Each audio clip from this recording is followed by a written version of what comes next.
Hello students, welcome back to my channel. आज हम इस वीडियो में अपना chapter 1 natural numbers and whole numbers continue करने वाले हैं। इस वीडियो में हम वर्कशीट 4 कंटिन्यू करेंगे। वीडियो को स्टार्ट करने से पहले आप मेरे चैनल को सब्सक्राइब कर दीजिए, वीडियो को लाइक कर दीजिए, कमेंट कर जरूर बताना कि आपको वर्कशीट 4 समझ में आ गई है। तो let's continue the chapter. So students, here is your worksheet 4। Question number 1, use the properties of multiplication and fill in the following blanks. मैं वर्कशीट 4 का क्वेश्चन नंबर 1 यहाँ पे उतार चुकी हूँ क्योंकि बुक में पहले से ही हो रखा है, तो इसलिए यहाँ पे आपका है जीरो की मल्टीप्लाई अगर हम किसी भी नंबर से करते हैं तो हमेशा जीरो होता है। ठीक है, याद रखना, जीरो की मल्टीप्लाई आप किसी भी नंबर से करते हो, जीरो की किसी से भी करते हो मल्टीप्लाई तो वो जीरो ही होता है। ठीक है, वन की मल्टीप्लाई अगर किसी भी नंबर से करते हो तो जो नंबर होता है वही आता है। 1 इंटू 741 741 ही आएगा। उसके बाद यहाँ पे देखो इक्वल्स टू है 20, यहाँ पे 635 है, यहाँ पे भी 635 है, 27 नहीं है तो यहाँ पे हम लिख देंगे 27। फिर यहाँ पे इक्वल्स टू रहा हमारा 242 है, हाँ है, 197 भी है, 581 नहीं है तो यहाँ पे लिख देंगे 581। उसके बाद है 479 की मल्टीप्लाई हम किससे करें ताकि हमारा 479 ही आए, 1 से मल्टीप्लाई करेंगे तो वही आएगा। उसके बाद है ऐसा हमने क्या मल्टीप्लाई किया जिससे हमारा जीरो ही आया, जीरो की मल्टीप्लाई किसी से भी करते तो जीरो ही आता है। उसके बाद है 162 मल्टीप्लाई जीरो इंटू 1025। मैंने आपको कहा जीरो की हम मल्टीप्लाई जब किसी से भी करते तो हमारा आंसर जीरो ही आता है, चाहे इसके आगे और भी नंबर होते मल्टीप्लाई में तब भी जीरो ही आता। ओके, ये क्वेश्चन नंबर 1 ईजी था। ओके, हम आगे बढ़ते हैं क्वेश्चन नंबर 2 की तरफ। If the cost of one burger is 50 rupees 50 पैसा। देखो, जो एक बर्गर है, आप बर्गर खाते हो सब, कितने का मिलता है? कहीं पे 45 का मिलता है, 50 का मिलता है, 80 का मिलता है, सब प्राइजेस होते हैं। तो जो हमारे एक बर्गर की जो कॉस्ट है यहाँ पे वो 50 रुपीज 50 पैसा है। What will be the cost of 25 such burger. हमने कहा, हम शॉप पे गए कि भैया हमें एक बर्गर बता दो कितने रुपए का है, उसने कहा कि 50 रुपीज 50 पैसे का है। आपने कहा 25 बर्गर पैक कर दो। अब बताओ कितने पैसे हो गए हमारे, इसमें मल्टीप्लाई करेंगे। अगर हमें एक ही कॉस्ट दी हुई हो और हमें एक से ज़्यादा की कॉस्ट निकालनी होती है तो मल्टीप्लाई करते हैं। तो हम यहाँ पे लिखेंगे cost of one burger 50 rupees 50 paisa. उसके बाद लिखेंगे कॉस्ट ऑफ 25 बर्गर। 25 बर्गर कैसे कॉस्ट करते हैं? 25 मल्टीप्लाई 50 इंटू 50। आप इसकी मल्टीप्लाई कर लोगे ना, इसकी मल्टीप्लाई मैं आपको एक बार बता देती हूँ। हम लिखेंगे 25 मल्टीप्लाई 50, यहाँ पे 50 है 0.00, जीरो की मल्टीप्लाई करते हैं जीरो जीरो आता है, 1 2 3 4। 5 की जीरो से मल्टीप्लाई करते हैं जीरो जीरो, 5 5 ज़ा 25, 2 कैरी, 5 2 ज़ा 10, 11 12। फिर उसके बाद फिर से जीरो की मल्टीप्लाई फिर से, अब 0 0, 5 5 ज़ा 25, 2 5 2 ज़ा 10, 11 12, 0 0 0 5 2 5 1 6 2 1। अब यहाँ पे देखो पॉइंट जो है हमारा वो यहाँ पे 4 के बाद लगा हुआ है। ठीक है, 1 2 3 4, फिर हम करेंगे 1 2 3 4। ठीक है, ये आ गया हमारा। तो बर्गर की कॉस्ट कितनी हुई? 62.5। आप ये 0 0 बस हम यहाँ पे एक और लगा देते हैं। ठीक है, क्योंकि पॉइंट के बाद दो वैल्यूज की जब होती है। ठीक है, हमने इतना लिखा ही होगा आपका आंसर 2। आई होप आपको क्वेश्चन नंबर 2 समझ में आया होगा। अगर आपको कोई भी प्रॉब्लम है तो आप कमेंट कर सकते हैं। अब है हमारा question number 3। In a library there are 27 book shelves.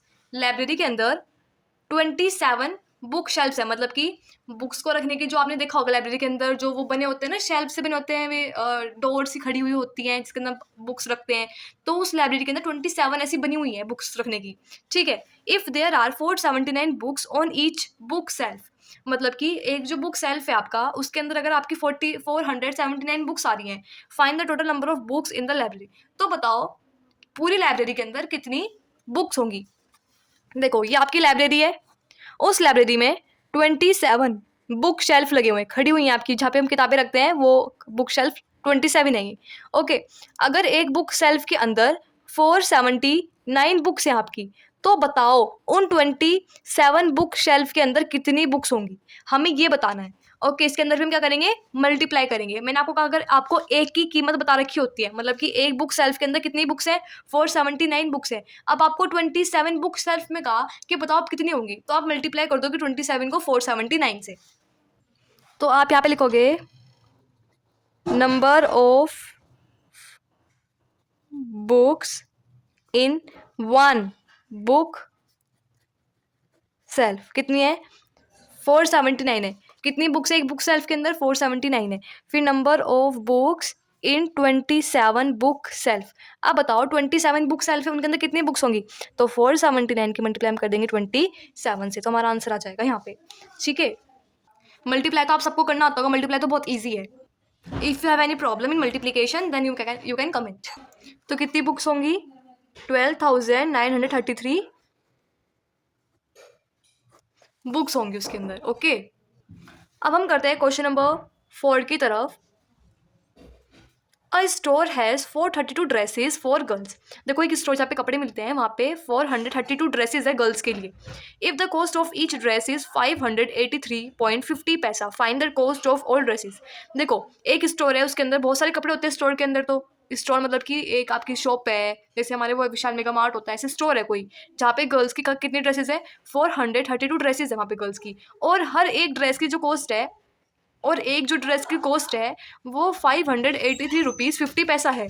तो हमें बताना है कि जो गर्ल्स की जो ड्रेसेस हैं, जो 432 ड्रेसेस हैं, उनकी कॉस्ट कितनी है। मतलब हमें टोटल बताना है कि कितने रुपए की ड्रेसेस उस स्टोर के अंदर हैं। ठीक है, हम यहाँ पे लिखेंगे cost of one dress equals to 583 rupees 50 paisa. उसके बाद है कॉस्ट ऑफ 432 ड्रेसेस।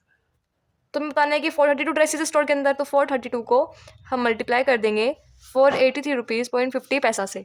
ठीक है, फिर यहाँ पे हमारा क्या निकल के आ जाएगा, कॉस्ट ऑफ ऑल ड्रेसेस। ठीक है, मतलब वही हो गया। ठीक है, आप यहाँ पे मल्टीप्लाई कर दोगे। आप सबको पता है ना जब हमारा पॉइंट में होता है हम कैसे करते हैं, जैसे आपका ये 583.50 है, 432, आप इसको ऐसे भी कर सकते हो सिंपल। ठीक है, सिंपल हम मल्टीप्लाई से भी कर सकते हो, जरूरी नहीं आप पॉइंट करके 0 0 भी लगाओ।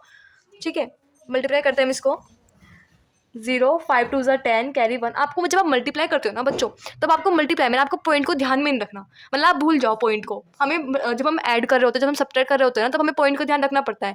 लेकिन मल्टीप्लाई में हमें इसमें ध्यान नहीं रखना पड़ता। आप भूल जाओ कि मल्टीप्लीकेशन आपके यहाँ पे पॉइंट भी आएगा। पॉइंट हम देखेंगे जब बाद में, जब हमारा आंसर निकल के आ जाएगा मल्टीप्लाई के बाद।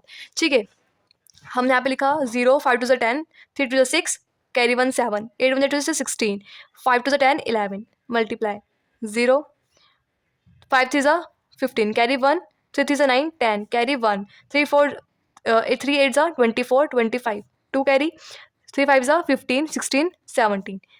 ठीक है, 0 4 5 20 2 4 6 12 13 14 कैरी 1 4 8 32 33 3 कैरी 5 4 20 23। अब देखो 0 0 7 और 5 12 कैरी 1 7 5 और 9 10 कैरी 1 3 10 11 कैरी आ गया 10 11 12 कैरी 1 3 1 4 5 और 2। अब देखो पॉइंट है यहाँ पे 2 के बाद, बस 2 लिखा। तो ड्रेसेस की कीमत कितनी हुई, 2 5 2 0 7 2। कितनी, 2,52,072 रुपीज़ की ड्रेसेस है उस स्टोर के अंदर। आई होप स्टूडेंट्स आपको ये वर्कशीट समझ में आई होगी। मैंने आपको बहुत ईजी तरीके से बताया है ये। Okay, thanks for watching.